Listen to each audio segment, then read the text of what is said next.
प्यारे दोस्तों नमस्ते। आइए हम सुनते हैं सावन स्पेशल भोलेनाथ और माता पार्वती की एक रोचक कहानी। इस कहानी को आप सावन के सोमवार व्रत में कथा के रूप में जरूर सुने। आइए कहानी की शुरुआत करते हैं। एक बार भगवान शंकर तपस्या में लीन थे और इधर माता पार्वती जी ने कार्तिकेय और गणेश जी को भोजन दिया और साथ ही माता पार्वती का मन बहुत ही उदास था। तभी नारद मुनि जी वहां आ जाते हैं। नारायण नारायण। प्रणाम माते। पार्वती बोली, प्रणाम देवर जी, आइए आप भी भोजन ग्रहण कीजिए। नारद जी बोले, खीर पूरी माते, महादेव जी को भी खीर पूरी बहुत ही पसंद है, परंतु वे हैं कहाँ, कहीं आसपास दिखाई नहीं दे रहे। यह बात सुनकर माता पार्वती बोली, होना कहाँ है, वो तो अपना अधिकतम समय ये तपस्या में ही लीन रहते हैं। आज खीर बनाई थी, शायद खीर की खुशबू से वो अपनी तपस्या से उठ जाएंगे और साथ में थोड़ा कुछ खा लेंगे। कितने समय ये से मैंने और महादेव ने एक साथ बैठकर भोजन नहीं किया। नारद मुनि माँ पार्वती के चेहरे की उदासी को देख लेते हैं। नारद जी बोले, मेरे पास एक उपाय है। आप भगवान शिव की आराधना करोगी तो वो आपकी इच्छा जरूर ही पूरी करेंगे। माता पार्वती बोली, बताइए ना देवर जी, ऐसा क्या उपाय है जिससे मैं उनसे जो भी मांगूंगी वो मेरी इच्छा पूरी कर देंगे। नारद जी बोले, माते, अगर आप श्रावण मास में की जाने वाली कावड़ यात्रा करके गंगा जल से महादेव के शिवलिंग का अभिषेक करें तो महादेव आपसे अत्यधिक प्रसन्न होंगे। कहते हैं जो भी भक्त अपने सच्चे मन से कावड़ यात्रा पूरी करता है, भगवान भोलेनाथ उस भगत की इच्छा बहुत जल्दी पूरी कर देते हैं।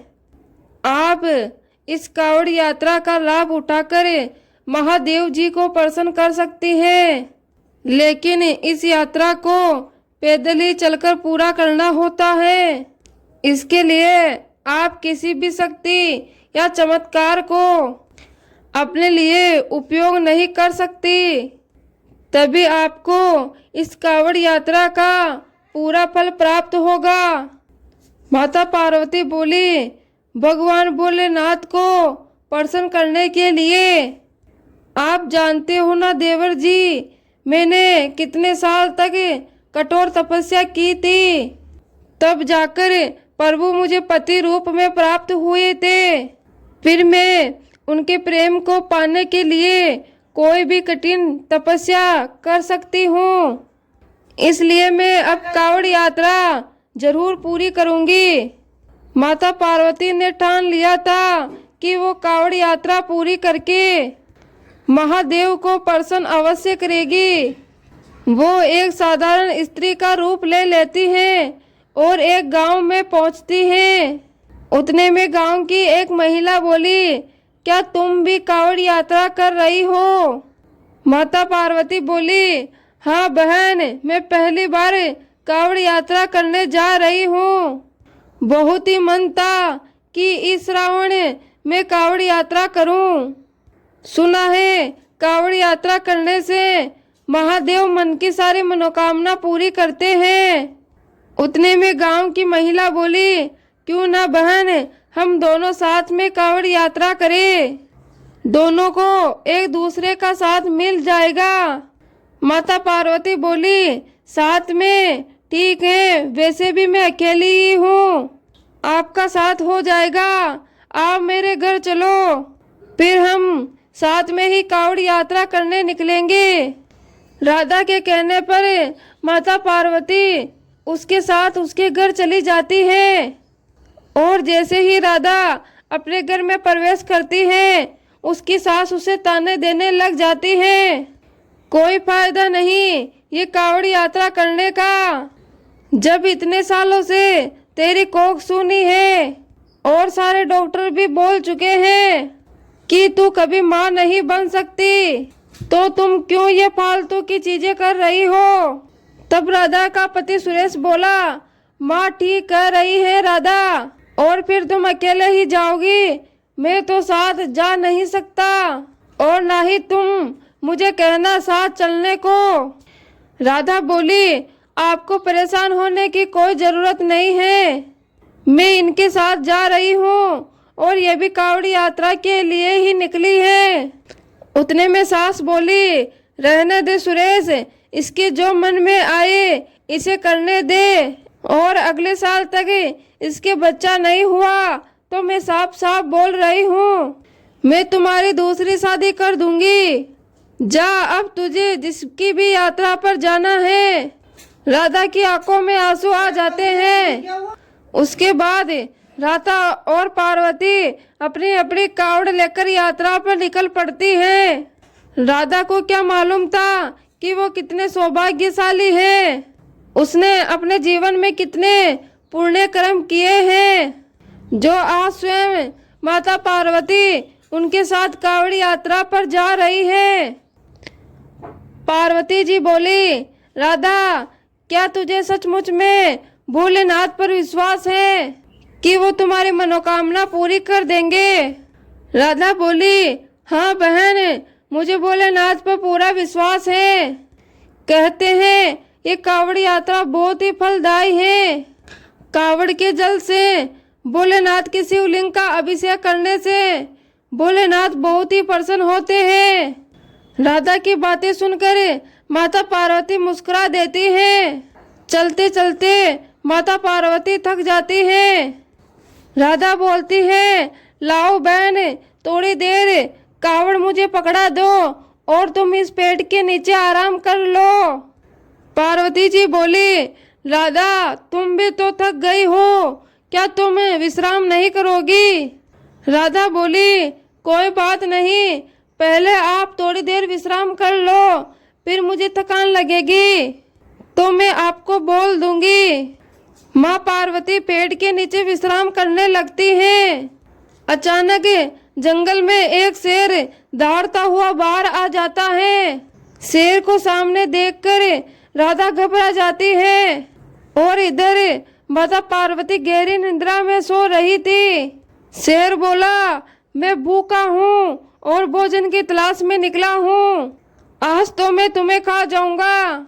राधा माँ पार्वती के आगे आकर खड़ी हो जाती है और शेर के सामने अपना साहस रखती है।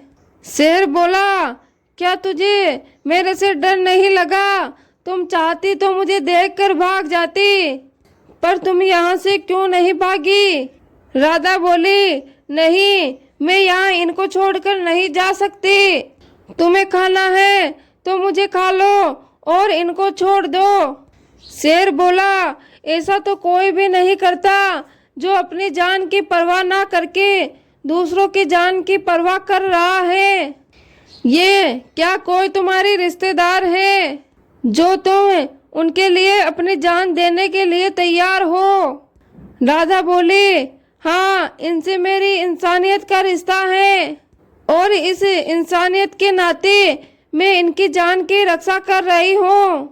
शेर बोला, तुम्हारी बातें सुनकर मैं बहुत आश्चर्यचकित हूँ, तुम बहुत ही नेक दिल हो, इसलिए मैं यहाँ से वापस जा रहा हूँ, तुझे मेरे से डरने की कोई जरूरत नहीं है। शेर वापस झाड़ियों में चला जाता है। तभी माता पार्वती भी अपनी निद्रा से जाग जाती है। मैया पार्वती बोली, अरे पता ही नहीं चला मैं कितनी देर तक सो ली, क्या अब तुम थोड़ी देर विश्राम करना चाहोगी? राधा बोली, नहीं नहीं बहन, अब हमें चलना चाहिए ताकि समय पर हमारी द्वार पहुंच जाए। उसके पश्चात माता पार्वती राधा के साथ गंगा से गंगा जल भर कर वापिस अपने गांव लौट आती है। माता पार्वती राधा के साथ शिवलिंग की पूजा करती है। तभी शिवलिंग में से महादेव प्रकट होते हैं। महादेव को देखकर माता पार्वती मुस्कुरा देती है। पार्वती, तुम और यहाँ पृथ्वी लोक पर। मैं तो तुझे कैलाश पर ढूंढ रहा था, फिर मुझे पता चला कि तुम तो कावड़ भरने गई हो। ये बातें सुनकर राधा बोली, साक्षात आप माता पार्वती हो। ये बात सुनकर माता पार्वती अपने असली रूप में आ जाती हैं। माता पार्वती बोली, हाँ राधा, मैं धरती लोक पर कावड़ यात्रा के लिए आई थी और तूने मेरी कावड़ यात्रा में मेरी बहुत मदद की। महादेव, राधा बहुत अच्छी है और आप इसे आशीर्वाद दीजिए कि इसके शीघ्र ही संतान हो। शिव जी बोले, मैं जानता हूँ माता पार्वती, राधा ने हर कदम पर सच्चाई का साथ दिया है। मैंने ही शेर का रूप धारण करके राधा की परीक्षा ली थी और राधा उस परीक्षा में सफल रही। मैं राधा को उसकी सच्ची भक्ति का फल जरूर ही दूंगा। राधा की आंखों में खुशी के आंसू आ जाते हैं। माता पार्वती और भगवान शिव राधा को आशीर्वाद देकर वापस कैलाश पर्वत लौट जाते हैं। कैलाश पर माता पार्वती बोलती हैं, स्वामी जी, मैंने भी आपकी कावड़ यात्रा पूरी की है। अब समय आ गया है, आप भी मेरी एक इच्छा पूरी करो, मुझे भी वरदान दो। अब आप कुछ समय तपस्या में लीन ना रहकर मेरे और बच्चों के साथ अपना समय बिताएंगे।